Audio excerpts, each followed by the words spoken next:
영화나 드라마 같은 것을 보면 아주 오랜 시간의 고민 끝에 주인공이 갑자기 자리를 박차고 일어나 나가는 장면이 등장합니다.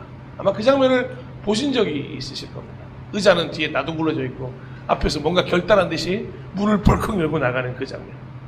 무엇인가 결단하게 되면 자리에서 일어나는 것으로 그 결단을 실행할 결심을 보이곤 하기 때문에 오늘 일어섬의 세 번째 이야기 스탠드업이 바로 그 결단을 실행할 결심에 대한 이야기입니다. 겟업, 결단을 했습니다.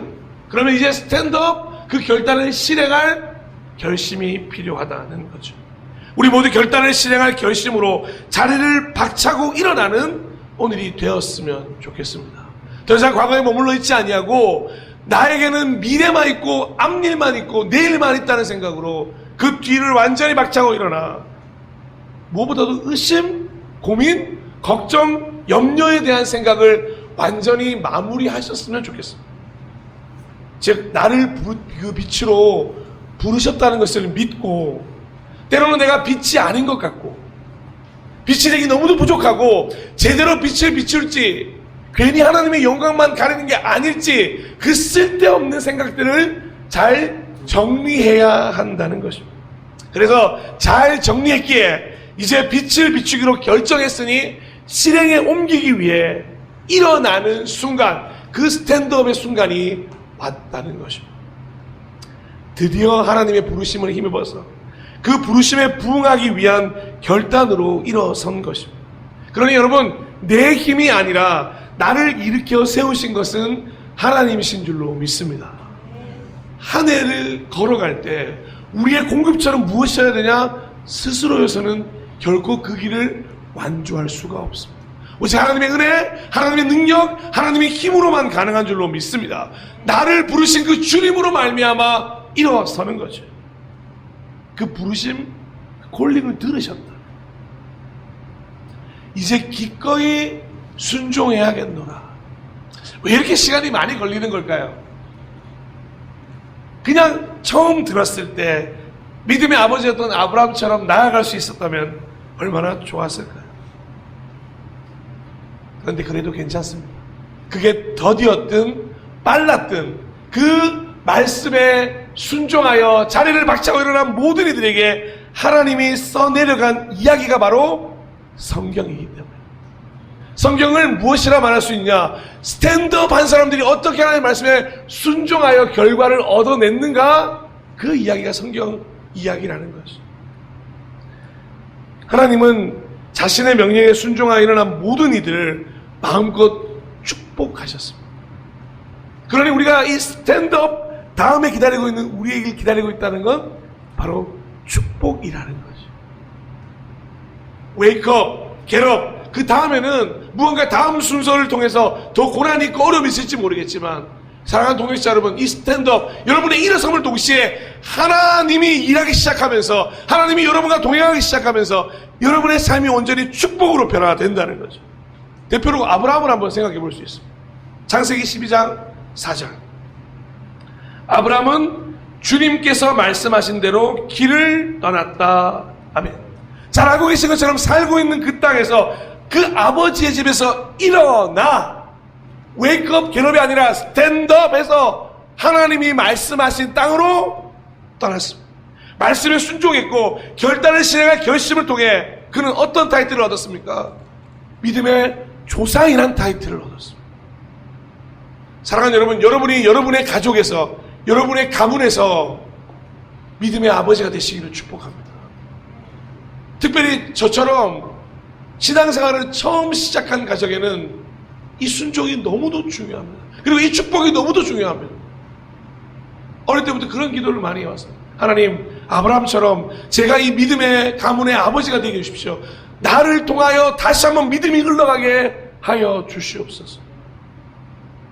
그렇게 이야기했더만 저희 아버지께서 야, 네가 처음이 아니야 이 자식아 그러더라고요. 그래서 우리 아버지께서 교회를 다니신 적이 있단 말입니까? 그럼 내가 재치를 안 시키길 얼마나 열심히 나갔는데.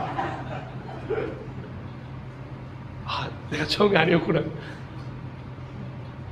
뭐 제7안식일이든 뭐 우리 개신교든 다 괜찮습니다라고 말하기는 뭐 그건 좋은 방법이 아닌가. 그 믿음의 아버지의 길을 따라 우리 자녀들이 이삭처럼 야곱처럼 요셉처럼 저 다윗에 이르기까지 결국에는 예수 그리스도를 낳게 되는 역사가 있기를 축복합니다. 저희 가정뿐만 아니라 여러분의 모든 가정에서도 그 일이 일어나시기를 진심으로 축복합니다. 그렇게 축복을 받은 것 그 이상으로 또 하나 주어진 선물이 있었죠. 바로 100세가 되어 주어진 아들 이삭이었습니다. 그리고는 그 아들 이삭을 바치라고 할 때 지난주에 나눴던 이야기처럼 어떻게 했습니까? 도망치거나 뒤돌아서지 않고 이렇게 했었습니다. 창세기 22장 3절. 아브라함이 다음날 아침에 일찍 일어나서 나귀의 등에 안장을 얹었다. 그는 두 종과 아들 이삭에게도 길을 떠날 준비를 시켰다. 번제에 쓸 장작을 다 쪼개어 가지고서 그는 하나님이 그에게 말씀하신 그곳으로 길을 떠났다. 아멘. 어떻게 이렇게 단순할 수 있을까요? 아브라함은 일어나서 떠났습니다. 처음 명령을 들었을 때도 일어나서 떠났습니다. 이삭을 바치라 할 때도 일어나서 떠났습니다.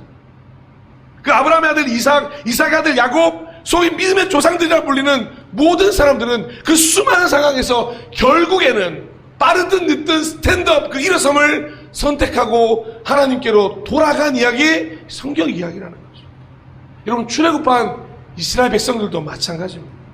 가나안에 정착했던 여호수아를 시작으로 사사들, 왕들의 이야기에 이르기까지 일일이 다 기록할 수 없을 만큼 이 스탠드업은 반드시 그 시대를 관통하던 하나의 시작점이었습니다. 여러분, 일어서지 못하면 어떤 일이 벌어졌습니다? 안타깝게도 멸망하게 되었습니다.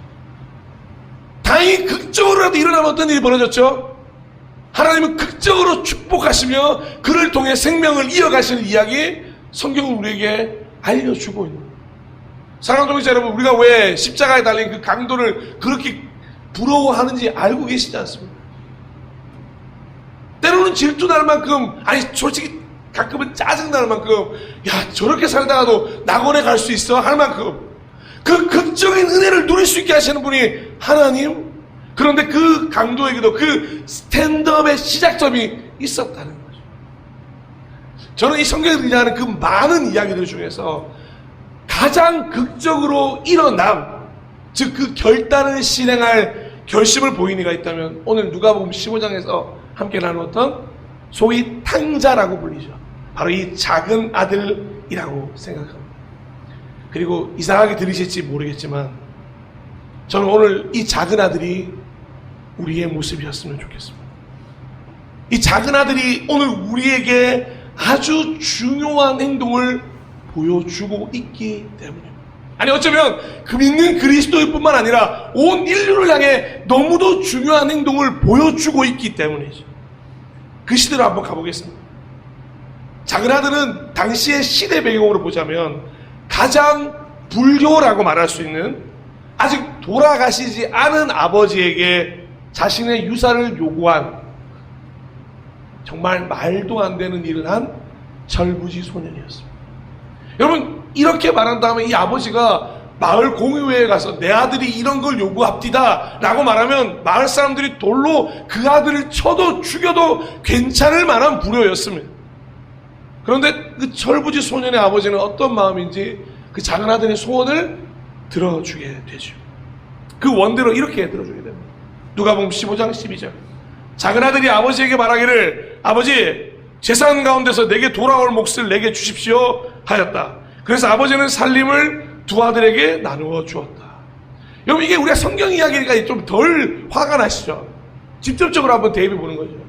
갑자기 지원이 윤지가 와가지고 아빠 나한테 줄 재산 있죠? 미리 좀 주세요. 형민이가 하얗게 입고 갔다 온 다음에 아빠! 있잖아요. 나한테 줄 재산 있죠? 좀 주세요 미리. 시은이가 미용이하게 조용히 와서 얘기하는 거예요. 엄마! 어차피 줄 재산 나한테 있잖아. 그 미리 좀 주셔. 부모님들 이거 괜찮으세요? 여러분, 여러분 우리가 스토리로 알 때는 그냥 그런가 보다, 되게 멋있는 아버지인가 보다 여러분, 아버지 부모님 입장에서 내가 죽기도 전에 내 유산을 바라는 자식이 자식 같아 보이겠습니까? 그런데 그 아버지는 무슨 생각인지 모르는데 그 유산을 줘요. 그리고 그 유산을 받자마자 장라들 어떻게 합니까? 자기의 모든 것을 챙겨서 먼 지방으로 가게 됩니다. 분명히 누군가 이 아들을 꼬신 녀석이 있을 거예요 라고 믿고 싶으시죠? 여러분이 그 자식일 수도 있습니다. 분명히 헛바람을 들게 한 무슨 소식을 들었을 수도 있을지 모르겠습니다. 여러분, 근데 그곳에서 그 정도 돈을 가졌으면 잘 살면 좀 어떨까요? 아니, 기왕이면 사업에 좀 성공하면 어떨까요? 꼭 방탕하게 지내요. 그리고 자연스럽게 재산을 낭비하고 빈털터리가 되어갑니다. 우리가 원하는 스토리잖아요. 부모님들이 내 재산을 떼어주면서 그래 한번 고생 실컷 해봐라. 아니요, 그 누구도 바라지 않은 이야기로 누가복음은 흘러갑니다. 마치 우리가 하나님 곁을 떠나서 내 마음대로 살았을 때와는 별반 다르지 않은 그런 느낌의 시대를 보여주고 있는 거죠. 그리고 어느덧 당연히 모든 것을 완전히 탕진한 날이 되었습니다. 그리고 성경은 놀랍게도 딱 그 탕진한 날에 맞추어 뭐가 시작된다고 했죠?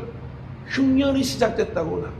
어떻게 이렇게 첩첩산중이고 설상가상입니까? 주머니에 돈 한 푼도 없는데 갑자기 그 순간부터 흉년이 찾아온다니.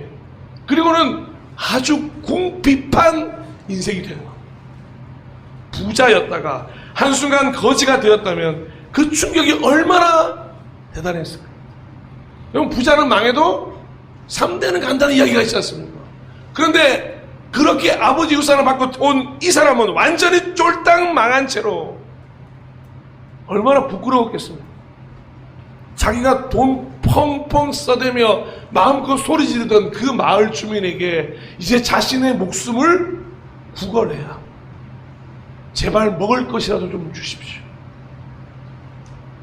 그런데 성경은 아주 재미있게도 이 마을 주민들에게 이 탕자가 잘 못한 것 같아요. 왜 그렇게 생각하는지 아십니까? 이 탕자를 들에 있는 돼지를 키우라고 내보냅니다. 보통 돼지를 어떻게 키우는지 아십니까? 제가 안 키워봐서 잘은 모릅니다만 돼지를 들에 풀어 키우는 경우는 거의 드물다고 합니다. 근데 정말 많은 대량의 돼지를 키우기 위해서는 그 돼지를 들에 푸는 경우가 있다고 해요. 그리고 한두 명 정도 그 들에서 돼지를 치는 거 겨우겨우 숫자 정도만 셀 수도 있을 정도만으로도 어려운 일을 맡기는 게 들에 있는 돼지를 치는 일이라고. 근데 이 작은 아들이 뭔가 밉보이긴 밉보였나 봐요. 그리고 더한 일이 벌어지죠.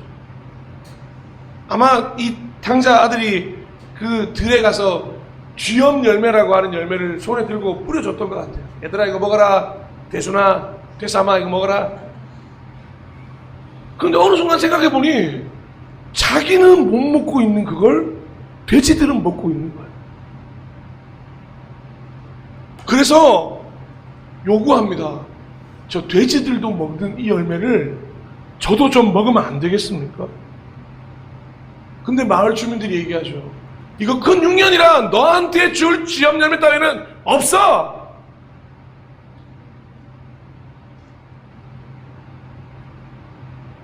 돼지들도 먹고 사는데 나는 왜 못 먹고 사는가? 여러분 혹시 가난해 본 적 있으십니까? 아마 이때 작은 아들은 세상에서 제일 비참한 사람이었을 거예요. 제가 이 마음 조금 압니다. 많이는 몰라도. 우리 아이들 밥을 못 먹었다 그러면 빵이라도 먹으라 그래요.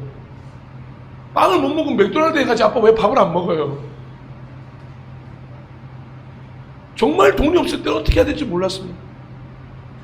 라면 4개를 쪼개서 먹었던 적도 있어요.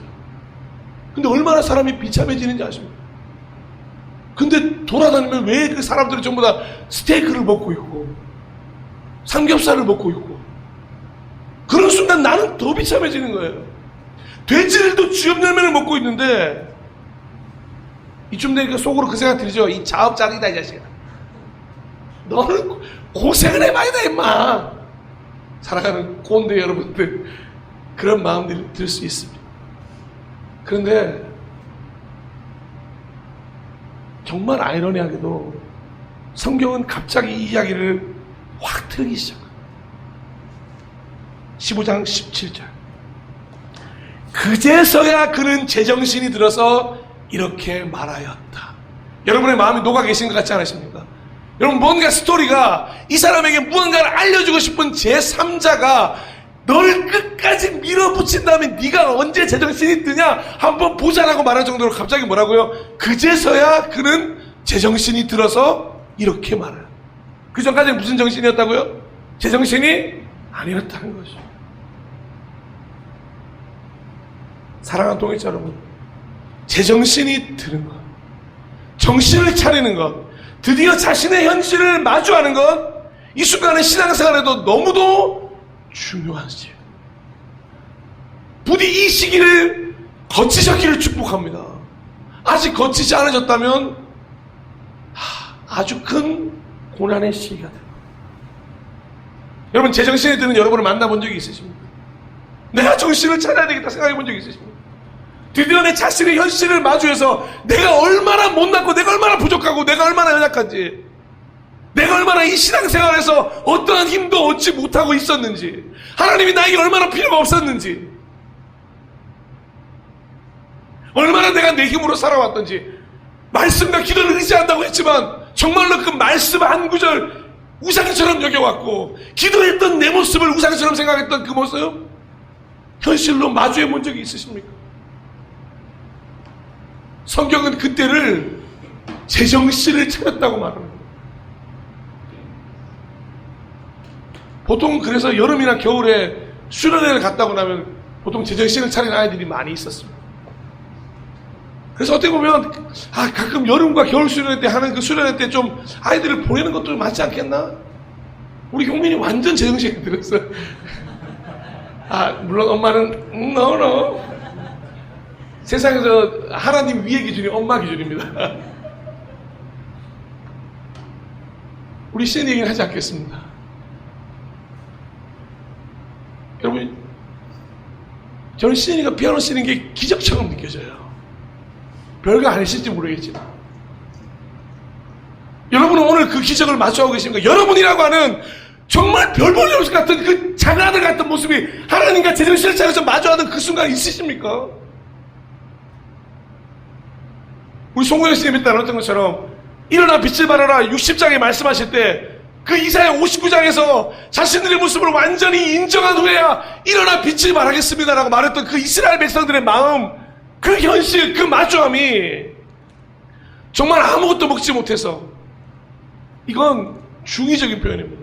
음식뿐만이 아니라 하나님으로부터 그 어떠한 공급도 받지 못해서 굶어 죽을 것 같은 바닥까지 떨어지고 나서야 내 신앙이 왜 이 모양일까 제정신을 차린 적이 있냐는 질문입니다. 굳이 겪지 않으셔도 된다고 한다면 그러셨으면 좋겠습니다. 그냥 하나님 앞에 늘 정신 차리고 아브라함처럼 떠났다, 그렇게 멋졌으면 좋겠습니다. 그런데 그 떠났다가 말씀을 듣고 떠났다가 아니라 왜 아버지를 떠났다는 이야기로 반복되어야 되는지 우리는 다시 한번 생각할 필요가 있다는 거죠. 저는 이 모습이 인간이 반복하는 가장 어리석은 행동이라고 생각합니다. 조금이라도 빨리 정신을 차려서, 여러분, 제사를 탕진하자마자 보통 우리가 제사를 탕진할 때 가장 두려움을 느낄 때가 내가 100을 가지고 있다가 90을 쓰고 10밖에 남지 않았을 때 정말로 큰 위기라는 생각이 든다고 합니다. 여기서부터는 어떻게 해야 될지 몰라서 정말 큰일인데 라고 해서 매일매일 걱정과 염려에 빠지는 게 그 10%. 근데 그 10%라고 해도 아마 그 마을 주민에 있는 사람들이 볼 때는 어마어마한 돈이었을 거예요. 그러니까 그때라도 제정신을 찾아야 되지 않겠습니까? 자신이 한 행동을 알기 때문에 처음 돼지를 치러 갔던 그 들에서 조금이라도 흉년이 더 깊어지기 전에 그 쥐염염이라도 몇 개 훔쳐먹을 수 있던 그때라도 깨달았으면 어땠을까요? 왜 꼭 끝까지 가야만, 왜 늦게 이렇게 깨닫는지, 왜 인간은 그렇게 어리석은지 모르겠습니다. 우리 사랑하는 다음 세대 여러분, 너무 많이 맞지 않고 돌아오시기를 축복합니다. 여러분, 지금 여러분 이 말 무슨 말인지 잘 모르실 거예요. 뭘 또 맞아, 맞기는 또 하나님이 뭘 또. 여러분, 너무 많은 고난을 겪지 않고 하나님을 선택하시기를 축복합니다. 우리 부모님 그렇게 기도해 주셔야 됩니다. 우리 자녀들이 너무 많은 시험과 유혹에 빠졌다가 너무 많이 힘들어하는 걸 겪은 후에 하나님께 돌아오는 거, 물론 그것도 신앙 성장에 도움이 되겠죠. 하지만 너무 많이 가서 아예 포기하는 날이 오지 않도록.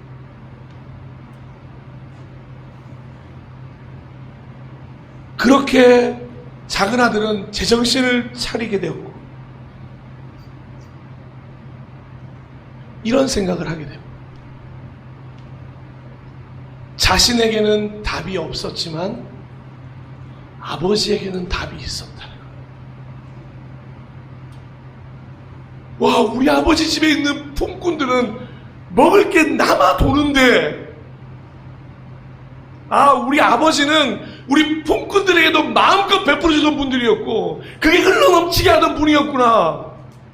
지금 나에게는 조금의 답도 없지만 아버지에게는 답이 있구나. 사랑하는 여러분, 저는 이 말을 진심으로 믿습니다. 우리 인간에게는 답이 없지만 하나님 아버지에게는 답이 있는 줄로 믿습니다. 우리 모든 인생에 우리가 홀로 헤매고 지쳐있을 때, 그 답이 없는 인생 가운데 놓여있다고 생각할 때 하나님 아버지에게는 답이 있는 줄로 믿습니다. 그래서 하나님을 붙들어야 되고 하나님께로 나와야 한다는 거죠. 작은 아들이 그 일을 한 겁니다. 하나님 아버지에게 답이 있다고 그 사실을 인정하고 어떻게 했다고요? 자, 15장 17절. 제가 읽어드리겠습니다. 내 아버지의 그 많은 품꾼에게는 먹을 것이 남아도는데 나는 여기서 굶어 죽는구나. 그리고 이 시내의 한 땅과 더불어 뭐라고 표현하느냐. 네, 화면이 조금 찌그러지고 있는데 죄송합니다. 제가 읽어드릴게요. 해답을 가지고 있는 아버지에게로 돌아가야겠다는 자신의 인생에서 가장 잘한 결정을 내리게 됩니다. 누가복음 15장 18절에서 19절. 여러분 성경책을 함께 보실까요? 우리 방송실은 이거 한번 껐다 다시 한번 켜주시겠습니다. 누가복음 15장 18절에서 19절 찾으신 분들 함께 읽었으면 좋겠습니다. 시작. 내가 일어나 아버지에게로 돌아가서 이렇게 말씀드려야 하겠다. 죄를 지었습니다.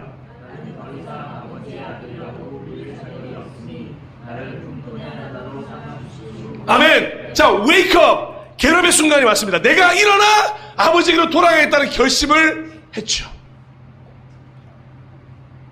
근데 여기까지 이 말까지 다 준비했는데 과연 아버지 앞에 가서 입술이 떨어질까? 여러분 걱정도 되지 않았겠습니까?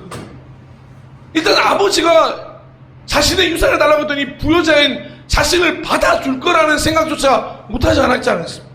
그래서 아무리 생각해도 나를 만나줄 이유가 있을까? 내가 간다고 한들 문이나 열어줄까? 여러분 여기서 멈추었다면 웨이크업 괴롭에서 끝나는 겁니다. 그런데 이 작은 아들은 인류 역사상 가장 중요한 결정을 했다고 해도 하는 그 20장을 써내려가는 겁니다.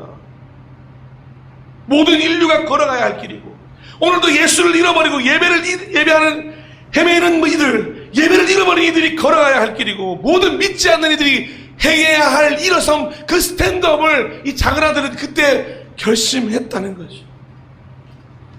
누가복음 15장 20절. 그는 일어나서 아버지에게로 갔다. 할렐루야.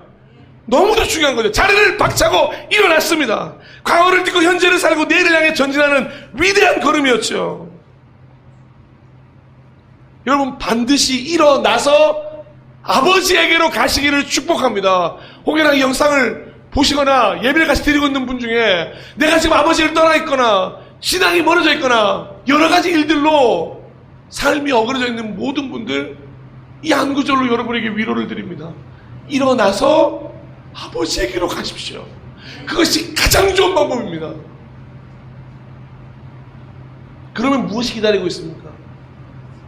새로운 시작이 기다리고 있는 거예요. 새로운 시작이 뭡니까? 20절에 바로 이어 그는 일어나서 아버지에게로 갔다. 숨 쉴 틈도 없이 뭐라 그랬습니까? 그가 아직도 먼 거리에 있는데 그의 아버지가 그를 보고 지근히 여기서 달려가 그의 목을 껴안고 입을 맞추었다. 여러분의 자식들이 그렇게 재산을 요구했어도 여러분 이렇게 하실 거잖아요.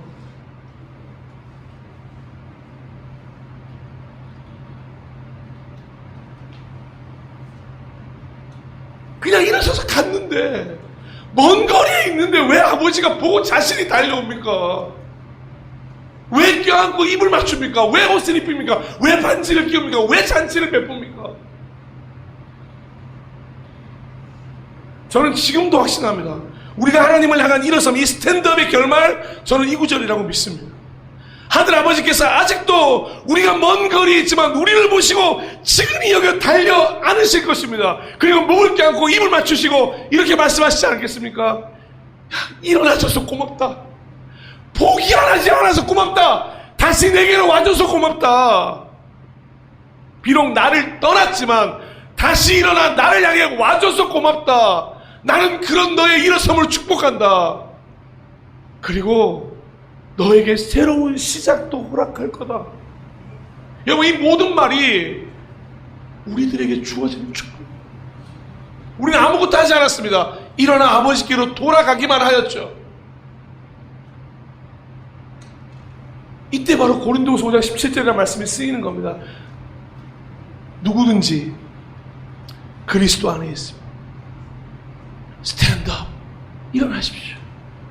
그리고 하나님께로 가면 됩니다. 그러면 새로운 시작이 새롭게 펼쳐지는 것입니다. 엉거리지 않았으면 좋겠습니다. 일어나 빛을 발하기로 결정한 지 벌써 2달이 넘어가고 있습니다. 우리는 11월 말에 결정해서 이제 1월 말이 다가오고 있습니다. 혹시나 이 설교가 다 끝이 난 3월이 되어야 빛을 발할 준비를 해볼까 생각하고 계십니까? 아닙니다. 여러분, 이미 우리는 빛이라고 말씀하셨습니다. 그리고 오늘도 빛을 발하기를 원하고 계십니다. 그리고 다시 결단한다면 오늘부터 새로운 시작을 우리에게 허락하실 줄로 믿습니다. 하나님 17일 동안 죄송했어요. 아니, 지난 2달 동안 그냥 마음만 생각하고 있었네요. 그런데 스탠드업 일어나겠습니다. 그래, 내가 너를 축복한다. 다시 한번 너는 내 안에서 새로운 피조물이다. 옛것은 지나갔어. 자, 넌 새 것이 되었어. 다시 시작하자.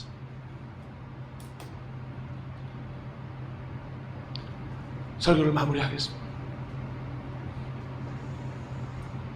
작은 아들은 종이 되지 않았습니다. 여전히 아들의 자리를 유지했습니다. 하지만 더 이상 옛 아들의 모습은 없을 것입니다.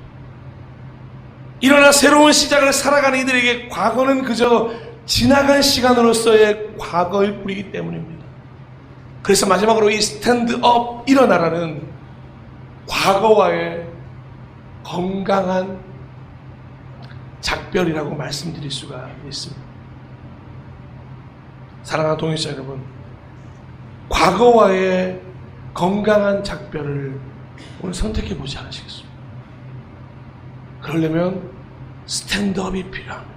이 작은 아들이 보여주었던 그 스탠드업. Wake up, get up, 그리고 이제 스탠드업. 우리 모두에게는 돌아갈 아버지가 계시기에, 그리고 그 아버지에게 해답이 있기 때문에 결단을 실행할 결심이 되었고 정리가 끝났고 새로운 피조물이 되었고 빛을 발하는 다음 단계로 언제든지 넘어갈 수 있다는 것입니다. 그 다음 단계가 뭐냐? 바로 Arise. 이 Arise에 대해서는 다음 주일 마지막으로 함께 나누도록 하겠습니다. 사랑하는 동역자 여러분, 웨이크업과 겟업도 어렵다는 걸 알고 있습니다. 그런데 혹여나 하나님의 요청을 따라서 웨이크업, 겟업 하신 분이 있으십니까? 그럼 오늘 하나님 손 잡고 과감히 자리를 박차보지 않으시겠습니까? 새로운 삶이 눈앞에 펼쳐져 있으니 함께 새로운 삶으로 나아가 보시지 않겠습니까? 아직 늦지 않았습니다. 그럼 충분히 빛을 발할 수 있습니다. 그러니 더 이상 망설이지 말고 마지막으로 한 번 더 외쳐봅니다. Stand up. Time for a new start. 오늘 1월 18일 그런 일어섬의 계기, 과거와의 건강한 작별, 바로 오늘 이 시간부터 시작되기를 진심으로 축복합니다. 우리 그런 마음으로 이 시간에 우리는 온전할 수 없지만 우리를 온전케 변화시켜 주시는 그 온전케 되리라는 찬양을 고백하며 믿음으로 기도했으면 좋겠습니다.